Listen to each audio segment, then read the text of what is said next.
Welcome to Mission Evolution Radio Show with Gwilda Wiyaka, bringing together today's leading experts to uncover ever-deepening spiritual truths and the latest scientific developments in support of the evolution of humankind. For more information on Mission Evolution Radio with Gwilda Wiyaka, visit www.missionevolution.org. And now, here's the host of Mission Evolution, Miss Gwilda Wiyaka. Is there truly a place where all becomes one? If so, how do we get there? Mission Evolution Radio TV show is coming to you around the world on the X-Zone Broadcast Network, xzbn.net. With us this hour to uncover the power of awakening is John Burgos. John is an ascension guide and internationally recognized public speaker who thrives when collaborating with provocative spiritual leaders, bringing light to the shared power of the awakened collective consciousness. Having been initiated into connecting with higher states of awareness and realms beyond the physical, John's call quickly became to be one of service. His website, johnburgos.com. John, thank you for joining us on Mission Evolution. That's wonderful to be here. Thank you for having me. So, what's your educational background, John? Oh, I'm a college dropout as far as that's concerned. I was way too creative in college, and the boxes just didn't suit me, even though I so saw the value of what was possible. But the entrepreneurial heart and the trying on different things was really what was guiding my personality and my spirit. So let's start by unpacking your bio just a little bit. It says you've been initiated into connecting with higher states of awareness. Where did you receive the initiation? The initiations came through a lot of different teachers that I had worked with, mentors. It came in the form of dream states that I took myself into on purpose. It came through initiations with prolonged experiences with plant medicines, but very intentional. It wasn't just going in to see what would happen. It would be very ceremoniously, with a lot of purpose and with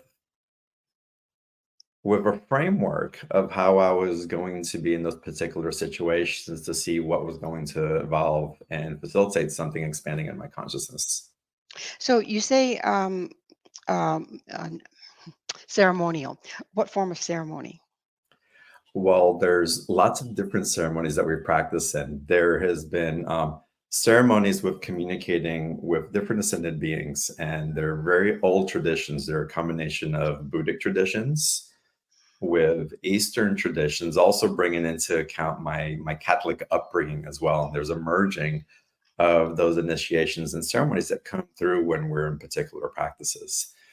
Some of those initiations also came through psychedelic experiences, again, going deep in the jungle and being initiated by the Shipibo tribe in Peru, being initiated by other tribes in Brazil as well, and tapping into the wisdom in those states by those who have been guiding through generations for people to have that type of vision and that type of acceleration in their connection to spirit.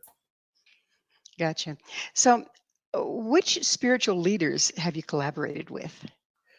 Oh gosh, it's probably not anyone that our audience would be aware of. A lot of them have been inconspicuous. They tend to be more focused on working with just those that they're called to in resonance, in very small containers.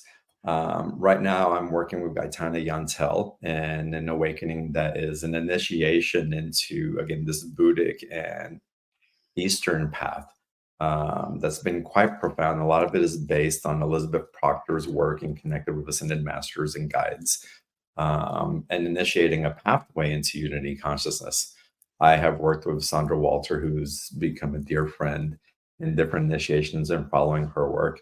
I was initially initiated by a woman named Dawn Clark, who I like to say broke the dam open into what was possible. I originally approached her to work as a business consultant for me. She had worked with high-level CEOs for Starbucks, NBC Entertainment, for Nike, and his impressive background. And after a few sessions of us working together on a business platform, she quickly asked me if I wanted to work in these other realms. And these other realms happen to be the spiritual and the esoteric realms. And when that became available, like I said, I like to say the dam broke open. Um, we went through particular initiations, I'll call them again, through forgiveness processes, processes to rewire my limiting beliefs. So, working with my neurochemistry, but also connecting to something outside of what we see here in the linear, what we would call the 3D. And that was a profound experience for me. Um, So, as I understand it, if you're going to get an initiation, the person that's giving you the initiation has to also have been initiated. Absolutely. Yes, Okay. they have to know where they're guiding you for sure. So where did the people that you worked with mostly get their initiations from? Working through different methodologies. Again, Dawn was very connected in the way very psychic and intuitive, and a lot of what she received, she translated into processes that we can walk from A to Z to really awaken something within us. She was extremely intelligent. I think she was a part of Mensa, if I'm correct. So very high IQ. And she was a school teacher trained as well. But she had a capacity of translating this information that she received to put together processes to help people overcome limiting beliefs, to heal core wounds of trauma, and to get into parts of where we have a reassociation of identities that were lost during traumatic situations. And so what it would do would bring back action taking ability. And So when we have that, everything can change. so do you get information from esoteric sources as well? Absolutely. All the time. Okay, so how can you tell that the information is reliable? Um, practice, practice, and really playing with it. It's, I've been, I grew up being very intuitive. I had a connection into guides that would illuminate information to me, whether it was a dream that someone was going to pass away in a couple of weeks, or whether it was hearing that the marriage that I just entered into was going to end in 18 years. All of those things would come to fruition. So the proof over the years, I'm 57 years old, and I've been deep specifically in this work since I was in my late 30s. Um, the proof's been in the pudding, and listening and following the guidance, and being aware of where it emerges. But it's beyond physical, it's beyond just a psychic awareness. It's really about following a path that's being laid out, having a relationship with it, and witnessing how things unfold, even though they've been shared a long time ago, and becoming aware that something has been articulated for us. There is a blueprint that allows us to expand on our path that our soul is really on of awakening. So do you feel like this blueprint varies from individual to individual, I would expect? Absolutely, yes. And where does one access this blueprint? That's where we do the deep inner work. And that blueprint is something that is unique to every person, just like our fingerprint is. And to access that, what we have to do is we have to delayer a lot of conditioning of we're not enough. We have to have a certain type of life that in order to survive, we have to have X, Y, and Z, that I And have this to follow my parents' pattern. And again, we have to unlayer all of those things so that we can really get to a place of understanding who we are. and then this brings me back to my where are you getting your information? Because we all get information from somewhere, but it may not be the information that we want to take seriously, like the programming of our past, say, for instance. Mhm. How can you start to discern whether you're listening to your true inner guidance or true guidance and your conditioning or your conditioning? Yeah, there's a feeling tone that comes in. There's this feeling of authenticity. For example, Gwilda, when you feel when someone's authentically loving you, there's a resonance, there's an integrity to that feeling and to that exchange. Well, we can learn to start receiving that within ourselves as well. We can tell when someone's not being authentic also and pushing back. And so we're extremely empathic, all of us. It's just we're learning how to strengthen that empathic ability so we can discern the information that's coming in and follow what's in integrity for us.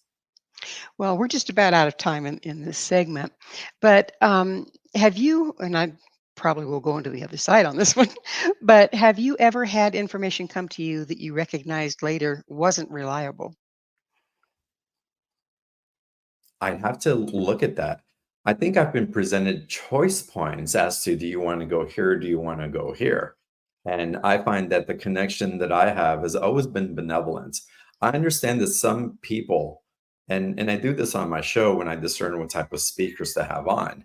It's where is their source of their information coming from? What are they navigating, and where they're guiding their audience and why?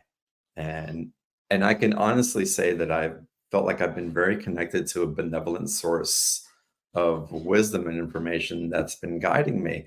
And I'm sober enough to pause, to ask questions, to feel into what's true, to feel is not just serving me, but is it serving others or is it hurting others?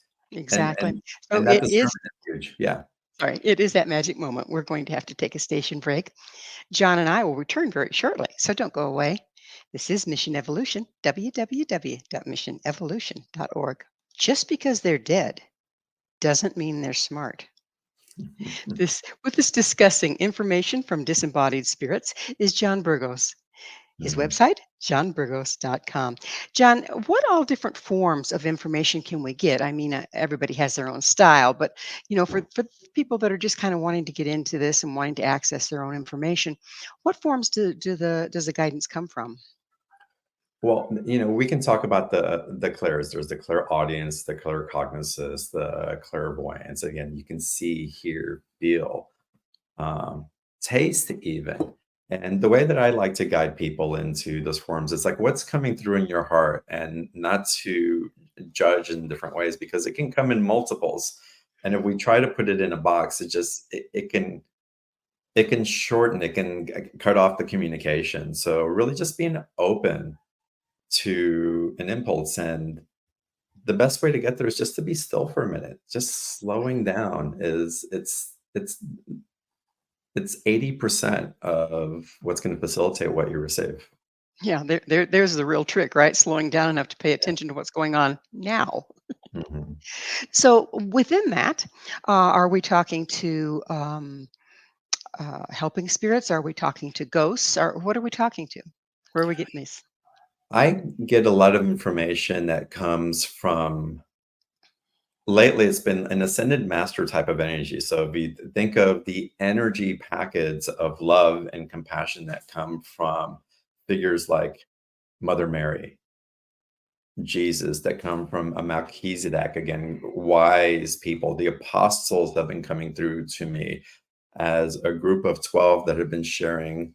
Um, I like calling it technology of how not just to open our hearts, but really follow in discernment in the path of what's helping us as individuals, but also what's helping in the community as far as unity consciousness, how we need to come together as a community in integrity and a mastery that's unfolding for us so that we can really be here to create a society that can We thrive have to for everyone. recreate one, don't we?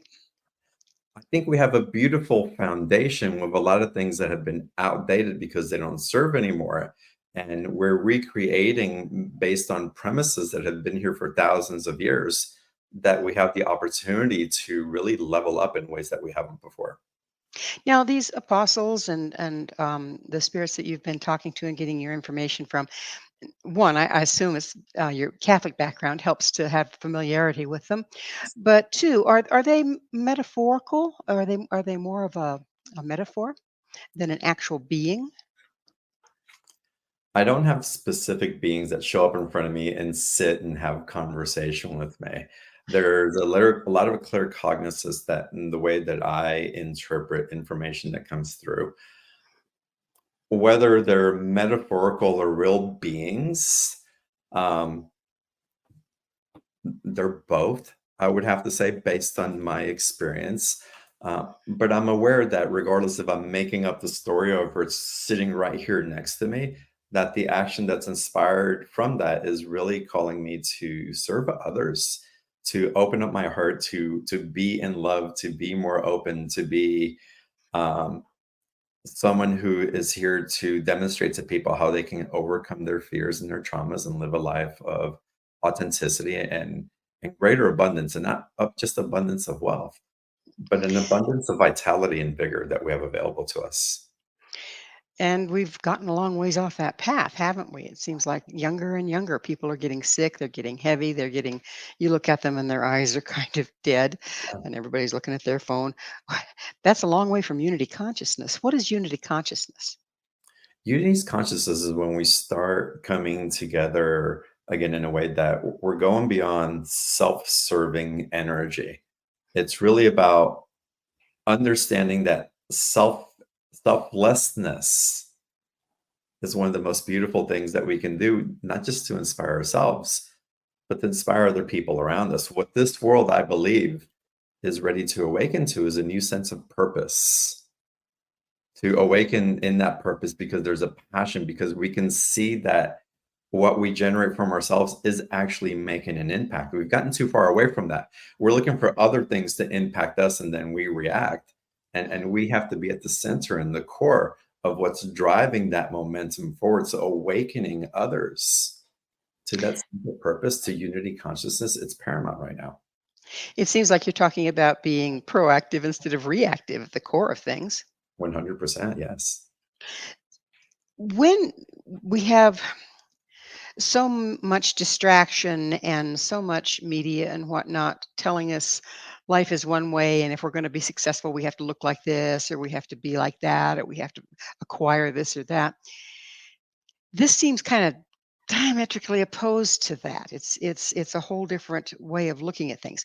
How does a person start to make that shift? Become aware of what you're consuming and why you're consuming it.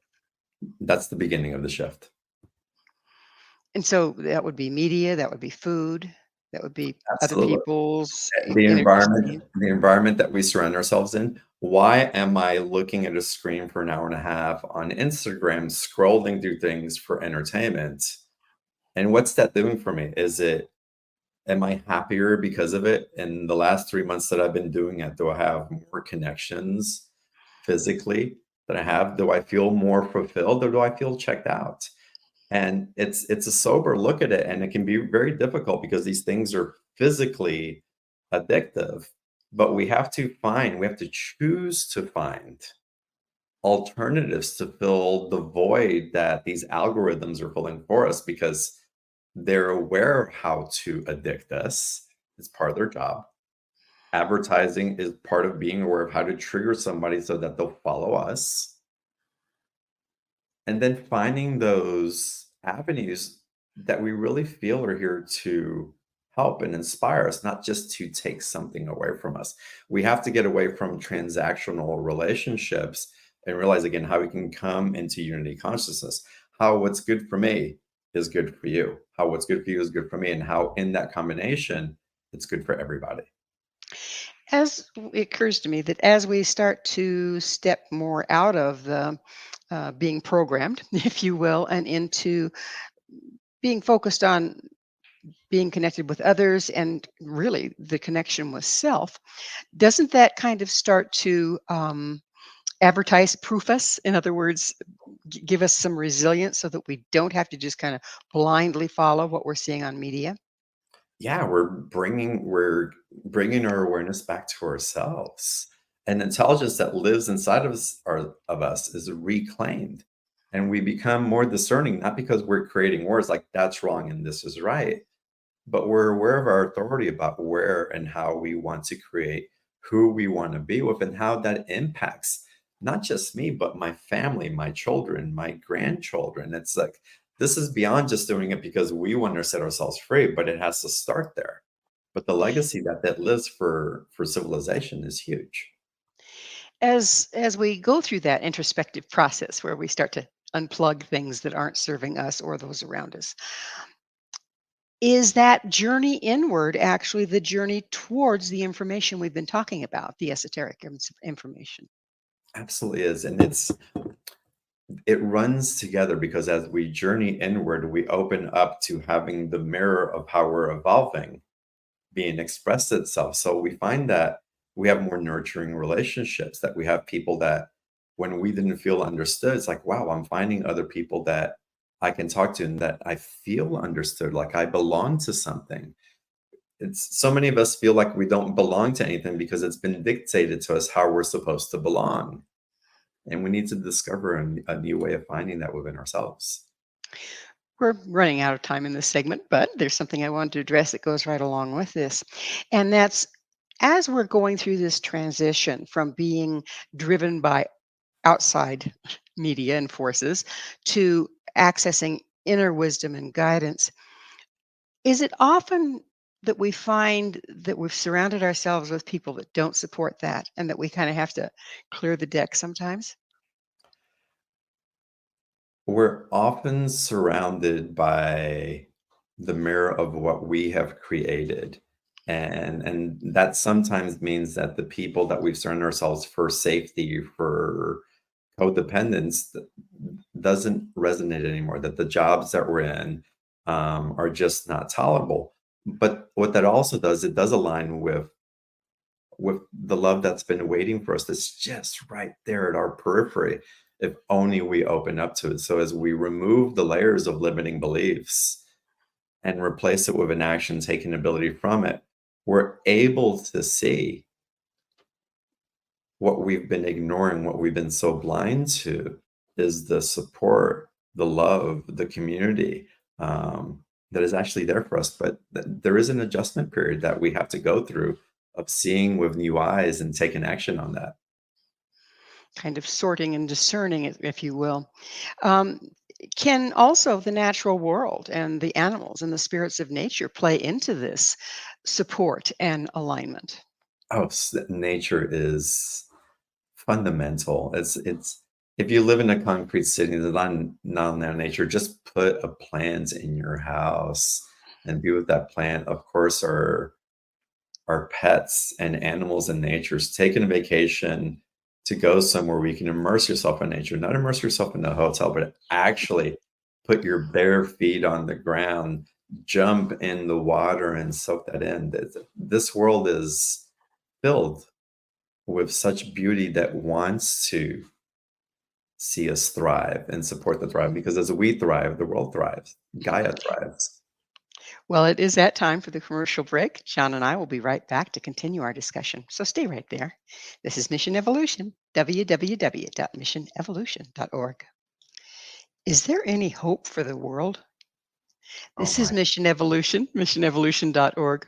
With us discussing our ability to impact the future is John Burgos. His website, johnburgos.com. So, John, what is your take on the state of our world right now? I think we are in such a beautiful place of what's happening. I think a lot, I don't even think I know, Wilda, that what we're seeing in the world is a byproduct of so many people that are awakening in their consciousness and finding their sovereignty and choosing a new direction where we're going in the state of the world. So these things that are bubbling up that the media likes to dramatize and maybe share a lot of truth in it, but a lot of drama that we're seeing and witnessing, it's because those things have to come up and have to come through. They have to be purged and reinterpreted in our own being. And the fact that so much is purging right now is just saying how much is it's an indication of how much light is coming through, how much of the shadow work that we've done individually that it has to be known so that it can transmute into a bigger aspect of itself. So, we're certainly in chaos. I won't argue chaos at all. All you have to do is look out there um, on all levels. And yet, isn't it alchemical when everything is in chaos and kind of in its constituent parts and really up for grabs? Does that give us a opportunity to recreate what was into something that's more to our liking, more balanced? It's evolution. It's the world, the earth goes through chaos as it reinvents itself and it sweeps to rebirth something new. We don't have to get to a cataclysm for that to happen. Everything doesn't have to be destroyed for it to be rebuilt back up. There's so much support that we have available to us, and there's a lot of miracles that are coming through. There's one miracle that I love to talk about, which is back in the 70s and the 80s and greenhouse and all the trees being cut down and what's going to happen. So much paper is being wasted and everything's going to be gone. And then someone invented this little gadget that you plug into your computer and it saves millions of pieces of paper on one little plastic drive. That's a huge miracle to come from technology. We become so numb to the miracles, but there's that and so many other things that are advancing, not just in technology, but the technology of the individual. So many more people who are interested in spiritual work, awakening consciousness, creating new platforms to reinterpret what's possible for ourselves and for our children is awakening profoundly around this earth. And so we're in the midst of a great awakening and a renaissance, really, in consciousness. I won't argue that with you at all. That is my vision. That's my hope. Of course, that's what the show is about too. Is evolving. When when we're working with this and we see all these things falling apart in our world, how can we reframe that to go, oh, we're just clearing the deck a little bit here to make room for something new? Well, if you have a strong emotional reaction to something that's happening on the other side of the world, ask yourself how that's a reflection of something, a word that's being created inside of you. Where are you judging yourself? Where are you in separation with yourself? Where are you in a fight with your in-laws or with your spouse that there's no resolution? And really use those opportunities as mirrors of what's occurring at home. Because as we heal at home, we create the environment that is the peace that we're looking for on the other side of the world. If you're being called to be an activist for something that's happening that seems like an injustice for you, then your call to action will follow. But if you're just regurgitating at home, if you're suffering and judging what's happening without taking action, it's a clear indication that something wants to be healed inside. And so start there Buck stops here kind of thing, right? for sure. Um, where do you stand on that, as within, so without? In other words, our beliefs, our attitudes creates the reality that we're living in. I think that's 100% true, but there's context to that as well, because a lot of our beliefs aren't really our beliefs. They're beliefs that we've inherited from society and from our parents. And so there's a re-entraining, a getting back to our own integrity, what that new truth is, sans what social media and the news tell us it's supposed to be true, but really following what's that calling of the heart?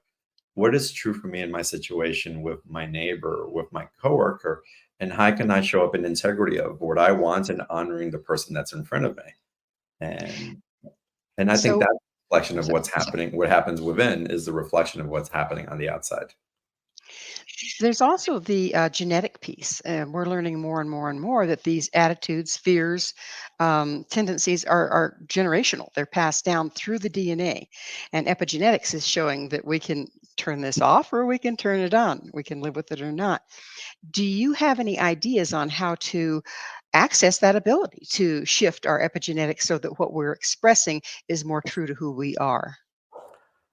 Focused practice. So sitting in silence 5 minutes a day and just breathing without needing a song, music, someone else to guide you, being in silence to attune to what's true for you. And you may have a nervous system response, may have monkey mind going around for a while, but it's really just allowing those energies to run through so that we can find that still point within ourselves. And in that, so much starts to come in a practice. And Joe Dispenza does this beautifully, his work of really holding a thought for a specific period of time to create new neural pathways. This is something that I've learned 15 years ago and before Joe got popular with it. And it's the most effective tool for overcoming and overriding limiting beliefs. Because what you do is you sit in the thought, I'm more than enough for people who don't feel like enough. I deserve to be a priority. And to hold that thought for long enough, for prolonged periods of time. And I like to have people do it in front of a mirror and go through a process where they're holding that new belief for longer than 20 seconds repeatedly. And if we hold that long enough, what happens is that our neurochemistry starts to kick in and we start forming new neural pathways. This is even beyond just a spiritual connection, but the spiritual connection enforces it. And again, as we hold that new belief system longer and longer, it starts forming our new reality. The old wiring, the imprinting, the DNA programming that we inherited from those beliefs being held so strongly for so long start to have a new tribune to be able to navigate down. And then we have the action taking ability to create something new with that belief. Do we have the power to change the future into something more desirable? Absolutely, we have the power to change. It's our action now. It's like we become so focused about changing the future. It's like, what is it that I want to be today? We're delaying what we want today for a hope of something tomorrow because we have so many other distractions to tell us that in order to get something, we have to become something. But if you want freedom, what is it in your life right now that's not setting you free? Where are you chained to your bank account and so afraid to look at it? Where are you so enslaved by a job that you hate that you're not willing to have conversations or to adjust habits out of comfort? Or where are we so afraid to ask for support that we would rather just continue this cycle until we transition, hoping that we'll finally have relief? What you're describing again, like living today, um, but not being present with today, living today with what we're going to become or achieve tomorrow, takes us out of the present moment. Clearly, very few of us are here. I feel very lonely here sometimes. Mm, But isn't the present moment the only place we have power to change? absolutely. Yeah, it really is. The choice that we make now affects the choice afterwards and afterwards. And really, what are we trying to change? I mean, it's so many people, of course, I want to change this, I want to change that, and that's wonderful. But let's ask first, let's get to the root of it. It's like, why? Why do we want to change? And let's just drop into that. If I'm in an abusive relationship, well, I don't want to suffer the abuse anymore. I want something different. And that makes sense. You know what that impetus is. But for a lot of people, I want change. It's like, but what does change mean to you so that you're more comfortable, so that you have more money in your account, so that you can sit at home and watch Netflix longer? What's the change? What's that purpose? What's that passion that's igniting, that's underneath the surface of that enslavement program that many of us are living in, and really inspire a creative, connected life that at the end of the day, I believe at core, we're all craving that unity back into love, into source, into God, if you want to call it that. But we all want to go back home. But it looks like we're dancing between inspiration and fear. Absolutely. So most of our Absolutely. actions and choices and things that we try to change or create, aren't they fear based? Most of them are. We're survival-based creatures. It's in our DNA, it's in our reptilian mind, and we're evolving. I believe that we are in a place of humanity, that we're going up the rung of evolution, where the awakened consciousness is overriding the reptilian brain, and we're able to create beyond it. And so part of this reprogramming our limiting beliefs, part of connecting the spirit, part of connecting with nature in ceremony. Really, it's a lot of us connect to nature in the hoping that we're going in the hopes that we're going to get something. But what if we approach nature with giving our hearts, giving appreciation, and then be aware that the exchange is going to happen naturally as we're in it rather than Well, chasing for something. it's that time to take a commercial break. Stay with us. John and I will continue by exploring the collective consciousness. This is Mission Evolution, missionevolution.org. What? Are we all lizards? This is Mission Evolution, missionevolution.org. We're continuing our discussion with John Burgos. His website, johnburgos.co. John, what is the reptilian brain? It's the survival brain. It's the brain that will do anything that it needs to in order to maintain its life. It's the one that seeks food and will do anything to make sure that it is fed under circumstance. It's the one that can become the wild one within, that can destroy if its needs aren't met on the hierarchy level. That's the reptilian brain, and it lives in survival and it lives in fear. So, what are the other options? The other option, well, the first option is becoming aware that that's been running the show for a long time, and we know that, but we consider ourselves so advanced at the same time we're so primitive. So it's like, okay, what's running my motivations? And It kills me. I have to interrupt here. It kills me that there's all these conspiracy people that say the lizards are out to get us, right? oh the, yeah, the the reptiles. If is it the reptile within that we're talking about here? I think the reptilian without is definitely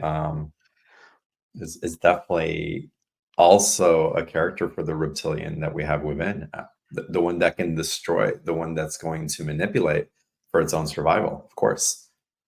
But it seems like they're being in the reptilian brain. There, you don't really have access to much intellect or compassion or spirituality or any of that.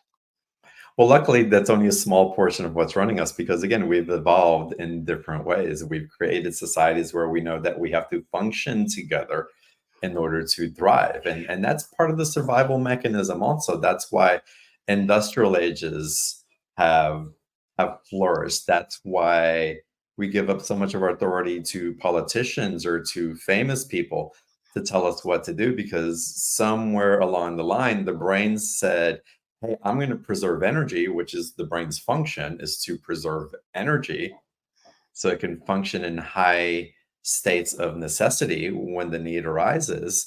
So let me give up my authority to people who are going to tell me what to do. And then when that doesn't feel right, and when that threatens my survival, my comfort, I'm going to react. I'm going to become violent. I'm going to protest. I'm going to go out and shoot someone. I'm going to create chaos because this innate need, this very primal need, is being triggered.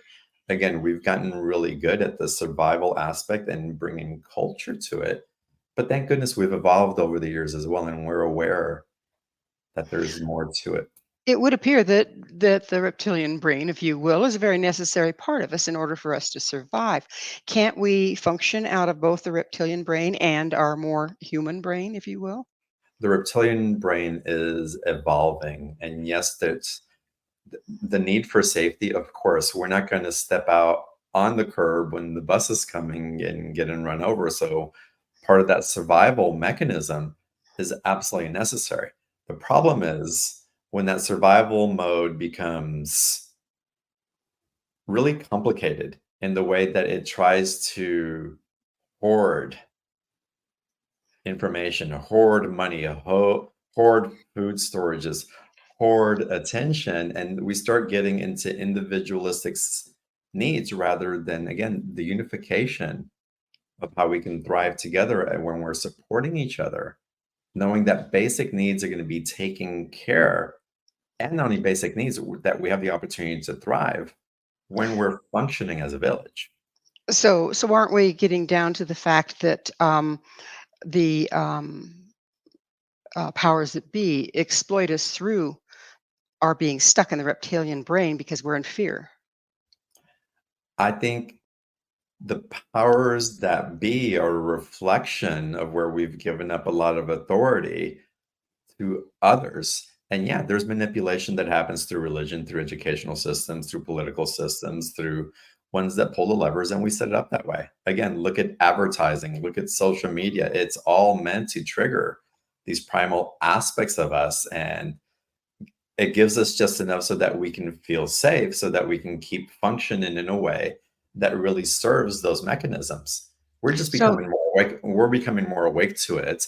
And we're saying, that doesn't work for me anymore because there's a disappropriation of the abundance that is here. And it's disconnected me from the type of connections that I really want to have.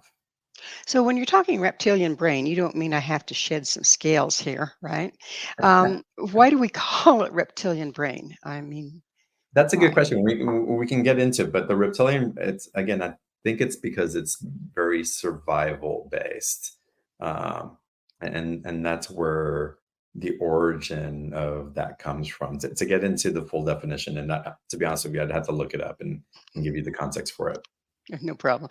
So it's that time in the show when I get to ask you, what's your mission? My mission. Mm.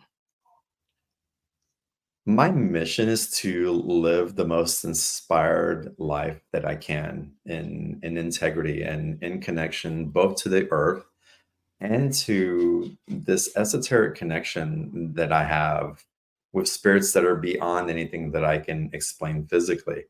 And by living that life, becoming an example of what's possible for other people and sharing my experiences with others to motivate, to inspire, because if I can do it, anybody else can. And I know that. So I really find that that is what drives me on a continuous basis.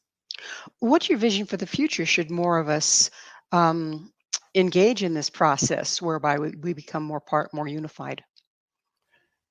There's freedom that is had, and true freedom where we have the freedom to choose, where as more people are on this path, the capacity for anybody to cause harm when they carry a certain level of consciousness becomes eradicated. When we awaken to our true empathic nature, we can't harm our neighbor, let alone drop a bomb on somebody, let alone have someone starving when we have so much. And so my vision is to everybody to get to a baseline of awareness, and by these tools and this consciousness that we're propagating through our platforms, so that that harm isn't even an option anymore for anybody, that we're really creating from an awareness again of how we are all interconnected, that in order for me to fully heal, that means that my neighbor across the street has to be healed as well. So, how does one become awakened? Presence, just choosing first, again, dropping in and going, okay, what's working in my life, and what isn't. And a lot of people are doing it in different ways, but it's really realizing where we're giving our energy to and why. If you're really showing up in a way that you're loving, that there's an integrity that's running through you, that's not based out of codependence, because you can see the preciousness of another human being, then you're on the right path. If you catch yourself in feelings of separation and creating a war inside of yourself and creating a war outside of yourself, then it's something to really take a look at and just come back to the center. It's a process of leaving and coming back, leaving and coming back, because after all, we're human. We're evolving. We're going to judge others, and then we're going to come back to seeing them as just amazing as well. Um, but knowing that we're attuning and we're acclimating into another level of consciousness, and the judgment and the separation, our capacity for that is becoming less. And so again, just paying attention to where that separation Isn't exists. isn't every time we slip out and then pull ourselves back to center and slip out and pull ourselves back to center, isn't that kind of setting up a resonance for other people that are kind of maybe out, but then we're pulling back, and that's the path that we're making? And that's becoming an example of what's possible. Mhm. So we're just about out of time altogether, John. Mhm. What would you say is the most important change that we can make as individuals that will impact our world today? Really choosing to take a heartfelt look at ourselves and just really embrace ourselves with compassion for wherever it is that we think we may fall short or things aren't good enough, and just realizing that most of that we have learned that it's not really who we are. And so if we can just begin there, so much can start shifting, and then opening ourselves up to a world beyond these blinders that we have on, knowing that we're so much more connected to each other and to worlds unseen as well that are here to support us, and to just be curious about what may be possible in that will open up doorways of creativity and inspiration that are going to have you really move in a direction that you can't help but to continue to show up for yourself in the most loving and authentic way. It sounds like you're talking about authenticity, finding who we really are. Mhm. Discovering that and being in awe of that. It's not a mission, but it's really a journey. And to really discover the beauty that lives inside of you that you already are, rather than all the things that we would put up that would tell us otherwise. That's the journey that's leading us home. Leading us home. Well, it's about time for us to bring this to a close. But thank you so much, John, for coming on the show. Thank you. It's been wonderful. I love all your questions and the inspiration that they provide. Thank you. Our guest this hour has been John Burgos. John is an ascension guide and public speaker. To find out more about John and all he has to offer, visit his website, johnburgos.co. This has been Mission Evolution with Gwilda Wiyaka. For more information or to enjoy past archived episodes, visit www.missionevolution.org.